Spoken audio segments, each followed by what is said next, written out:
que muda quando a gente, né, se vê grávida na nossa dieta? O que acontece é que quando a gente está grávida, as necessidades energéticas e as necessidades nutricionais, elas também aumentam. Então é preciso se preocupar com o equilíbrio da dieta, principalmente com a variedade, porque como eu disse, as necessidades aumentam. Então quanto mais variedade você tiver de alimentos, maior vai ser o seu aporte diferente de nutrientes, tá? Então é isso, é ter uma dieta equilibrada sem pensar nesse momento em restrições, em regimes. É pensar em equilíbrio e não em pensar em emagrecer, por exemplo, porque durante a gestação a gente precisa ganhar peso até para o neném desenvolver com saúde, ok? Então essas necessidades energéticas e nutricionais ficam aumentadas, porém é muito comum as pessoas acharem que é para comer para dois, né? Quando na verdade não é. Tá? Elas estão um pouco aumentadas, não chegam a ser muito, e principalmente no terceiro trimestre, porque é realmente no terceiro trimestre de gestação que a criança realmente desenvolve em tamanho, né? A barriga começa a crescer mais, então a demanda também fica um pouco maior. Só para ter uma noção, o aumento de calorias na dieta, por exemplo, seria em torno de 200 a 300 calorias apenas, e o pessoal, como eu disse, acha que tem que comer para dois e aí ganha muito mais peso do que deveria ganhar e do que dá para administrar no pós-parto. A recomendação do ganho de peso durante a gestação fica entre 9 e 12 quilos, né? Ganhando essa quantidade de peso, porque é preciso ganhar, né, para que essa gestação seja saudável, dá para administrar bem, por exemplo, para depois essa mãe recuperar o peso pré-gravídico dela, o que também é muito importante. E também porque durante a gestação, quem está grávido vai perceber as limitações que uma gestação dá, né? Tipo, a barriga é muito grande, fica muito difícil de fazer alguns movimentos, inclusive calçar um sapato, uma sandália. A gente fica um pouco mais cansada. Então, quanto mais peso se ganha, mais difícil fica. Então, tem que pensar nessa questão também, nessa saúde durante a gravidez, na saúde do neném e também no depois, né? Porque todo mundo quer voltar ao peso de antes. Então, o que não pode faltar nessa dieta? Primeiro, não pode faltar nada, tá? É importante, como eu disse lá atrás, que tenha um equilíbrio e uma variedade. Todos os alimentos se tornam importantes e fundamentais, mas vamos pontuar alguns. A gente tem os carboidratos, né? O que eu vou falar agora serve para as não grávidas também, tá? Uma dieta equilibrada. Os carboidratos, eles são importantes para a nossa energia.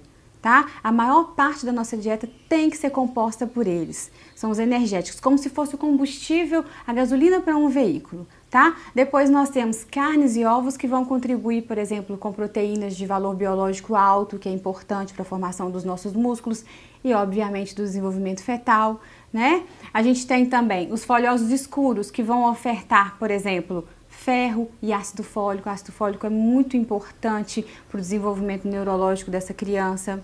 A gente tem as fibras, por exemplo, na gravidez. A mãe, a grávida, tende a ter um pouco mais de constipação, esse intestino fica um pouco mais preguiçoso. Então é muito importante se preocupar também com a ingestão de fibras para acelerar esse trânsito intestinal, tá? Essa constipação é natural da gestação, é devido aos hormônios, tá? Temos que preocupar com a ingesta de feijões. Aí a gente pode entrar com tanto feijões nas variedades dele, como o grão de bico, lentilha, né? Que são as leguminosas da família do feijão, que é fonte de ferro também e de proteína de alto valor biológico, tá? Ou seja, concluindo, uma dieta equilibrada. Okay? Duas coisas que eu acho importante pontuar para gestante. Primeiro, água, né? Todo mundo sabe que nosso corpo é constituído mais ou menos 70% de água, né? E na gestação aí o bebê está em meio líquido também. Então a necessidade de água, ela também acaba aumentando. Então é preciso não se esquecer disso.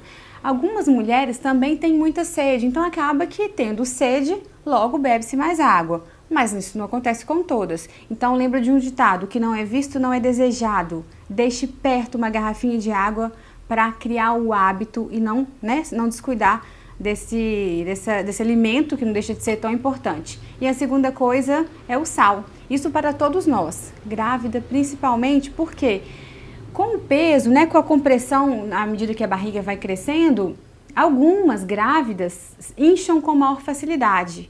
Né? E o sal predispõe o inchaço.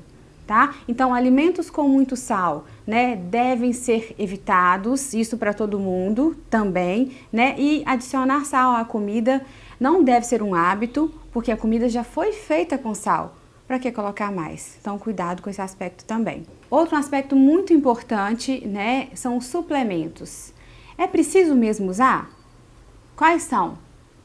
Na maioria das vezes é preciso usar. Isso, até o ginecologista mesmo, né, já faz a suplementação assim que você começa o pré-natal, tá? Antes mesmo da gravidez, aquela mãe que tá planejando, ela tem que começar a usar o ácido fólico. O ácido fólico, como eu disse, ele é importantíssimo para o desenvolvimento neurológico do feto. Então, começa antes da gravidez. Aconteceu, engravidou, não tá tomando ácido fólico? Relaxa, né? No pré-natal, você já começa a usar o ácido fólico. Muitas mulheres são suplementadas com cálcio também, porque a necessidade de cálcio é aumentada, tá?